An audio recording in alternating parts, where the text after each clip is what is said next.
નમસ્કાર. આજે આપણે ઇતિહાસના પાના પલટાવીને એક એવી ગાથામાં ડૂબકી મારીશું જે શૌર્ય, સ્વાભિમાન અને સ્વશાસનના સંકલ્પથી આજે પણ ધબકે છે. ચાલો સાથે મળીને જાણીએ છત્રપતિ શિવાજી મહારાજની આ અમર ગાથા. 19 ફેબ્રુઆરી આપણા કેલેન્ડર પર તો આ માત્ર એક તારીખ છે, ખરું ને? પણ હકીકતમાં આ એ દિવસ છે જ્યારે એક એવા યુગ પુરુષનો જન્મ થયો હતો જેમણે ભારતમાં શાસનની દિશા જ બદલી નાખી. કોણ હતા એ? ચાલો આ સવાલના જવાબ સાથે જ આપણી આજની સફર શરૂ કરીએ. તો આપણી આ સફર કેવી રહેશે? આપણે 5 પડાવમાંથી પસાર થઈશું. શરૂઆત કરીશું એમના જન્મથી, પછી જોઈશું એમનું બાળપણ અને ઘડતર, એમના શરૂઆતના પરાક્રમો, એક કુશળ શાસક તરીકેની એમની ભૂમિકા અને છેલ્લે એમના એ શાશ્વત વારસાને સમજીશું. તો ચાલો સીધા જ પહોંચી જઈએ 17મી સદીમાં. એ સમયે જ્યારે ભારતનો મોટો ભાગ વિદેશી શક્તિઓના શાસન હેઠળ હતો અને એ જ અંધકાર વચ્ચે સ્વશાસન અને શૌર્યના એક નવા યુગનો સૂરજ ઉગી રહ્યો હતો. અને બસ એ જ સમયે 19 ફેબ્રુઆરી 1630ના રોજ પુણે પાસે આવેલા શિવનેરીના એ મજબૂત કિલ્લામાં એક બાળકનો જન્મ થયો. સ્થાનિક દેવી શિવાઈના નામ પરથી એમનું નામ રાખવામાં આવ્યું શિવાજી. ત્યારે કોને ખબર હતી કે આ માત્ર એક બાળકનો જન્મ નહોતો, પણ એક ક્રાંતિનો પાયો નંખાઈ રહ્યો હતો. હવે ચાલો જોઈએ કે ભવિષ્યના આ મહાન રાજાનું ઘડતર કેવી રીતે થયું. કારણ કે કોઈ પણ મહાન વ્યક્તિત્વ પાછળ એમના બાળપણના સંસ્કારોનો બહુ મોટો હાથ હોય છે. શિવાજી મહારાજના પાત્રને ઘડવામાં સૌથી મોટો સિંહ ફાળો જો કોઈનો હોય તો એ હતા એમના માતા, રાજમાતા જીજાબાઈ. એમના પિતા શાહજીરાજે ભલે એક શક્તિશાળી સેનાપતિ હતા, પણ જીજાબાઈ જ શિવાજીના પહેલા ગુરુ, માર્ગદર્શક અને સૌથી મોટી પ્રેરણા બન્યા. એમણે જ તો બાળ શિવાજીના મનમાં સ્વરાજના અગ્નિનું બીજ રોપ્યું હતું.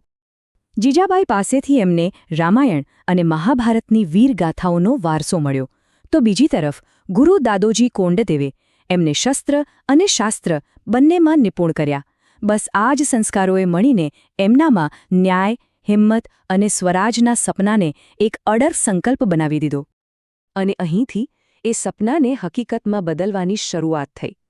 પરાક્રમની એક એવી ગાથા શરૂ થઈ જેણે એક આખા સામ્રાજ્યનો પાયો નાખ્યો. આ સ્લાઇડ પર જરા નજર કરો. આ ખાલી આંકડા નથી, આ પોતે જ એક વાર્તા છે. વિચારો તો ખરા, માત્ર 16 વર્ષની ઉંમરે તોરણાનો કિલ્લો જીતીને સ્વરાજનો પાયો નાખ્યો. આ કોઈ બાળકની રમત નહોતી સાહેબ, આ એક બહુ જ સુચિંતિત શરૂઆત હતી. અને પછી તો કોંઢાણા, પુરંદર, જાવલી એક પછી એક કિલ્લા જીતીને એમણે સ્થાપિત સત્તાઓને ખુલ્લો પડકાર ફેંકી દીધો. પણ એક વાત સમજવી બહુ જરૂરી છે કે આ સ્વરાજ હતું શું? શું એ માત્ર સત્તા માટેની લડાઈ હતી? ના, બિલકુલ નહીં. સ્વરાજનો મતલબ હતો પોતાનું શાસન, લોકોના કલ્યાણ માટેનું શાસન, વિદેશી સત્તામાંથી સંપૂર્ણ આઝાદી. આ માત્ર એક શબ્દ નહોતો, આ એક આખું મિશન હતું. શિવાજી મહારાજ માત્ર એક મહાન યોદ્ધા જ નહોતા. એનાથી પણ વિશેષ તેઓ એક રાષ્ટ્રના શિલ્પકાર હતા. ચાલો જોઈએ કેવી રીતે એમણે શાસન અને યુદ્ધનીતિ બંનેમાં પોતાની અદ્ભુત કુશળતા બતાવી. એમની સૌથી મોટી તાકાત હતી એમની યુદ્ધનીતિ, ગનીમી કાવા, જેને આપણે ગેરિલા યુદ્ધ કહીએ છીએ. જરા કલ્પના કરો, પહાડો અને જંગલોમાં છુપાઈને નાની ટુકડીઓ સાથે અચાનક હુમલો કરવો, વીજળીની ઝડપે દુશ્મનને નુકસાન પહોંચાડીને એ કંઈ સમજે એ પહેલાં જ ગાયબ થઈ જવું. આ શક્તિનો નહીં, બુદ્ધિ અને હિંમતનો ખેલ હતો. અને આ જ નીતિથી એમને મોટી મોટી સેનાઓને પણ હરાવી દીધી હતી. યુદ્ધના મેદાનની જેમ જ શાસનમાં પણ તેઓ એક ક્રાંતિકારી હતા. એમણે માત્ર એક સંગઠિત સેના જ નહીં, પણ દરિયાઈ સુરક્ષા માટે ભારતનું પહેલું શક્તિશાળી નૌકાદળ પણ બનાવ્યું. એમની ન્યાય વ્યવસ્થા બધા માટે સમાન હતી અને કરવેરાની પદ્ધતિ એવી હતી જે ખેડૂતોને લૂંટતી નહોતી પણ એમને મદદ કરતી હતી. અને શાસન ચલાવવા માટે બનાવેલું અષ્ટપ્રધાન મંડળ તો વિચારો, આજના કેબિનેટ જેવું જ હતું. ખરેખર એ પોતાના સમયથી ઘણા આગળ હતા.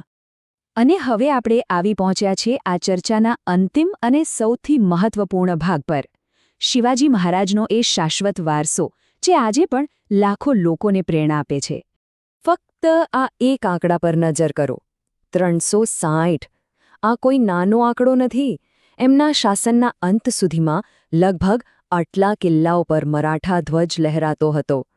દરેક કિલ્લો એમના સંઘર્ષની, એમની અજોડ વ્યૂહરચનાની અને સ્વરાજના એ વિરાટ સપનાનો જીવંત પુરાવો છે. એમનું આ વાક્ય એમના સમગ્ર જીવનના દર્શનનો સાર છે. સ્વતંત્રતા એક વરદાન છે, જેને મેળવવાનો દરેકને અધિકાર છે. આ વિચાર માત્ર એમના સમય માટે જ નહીં, પણ આવનારી દરેક પેઢી માટે એક માર્ગદર્શક છે.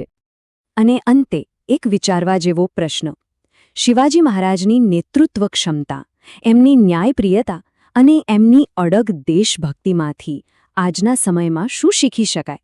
શું એમનો વારસો આજે પણ એટલો જ પ્રાસંગિક નથી? આના પર વિચાર જરૂર કરજો. આ ઊંડાણપૂર્વકની માહિતીનું સંકલન કરવા માટે હેમંત ગુર્જરનો આભાર. ફરી મળીશું એક નવા વિષયને સાથે મળીને સમજવા માટે. જય હિન્દ.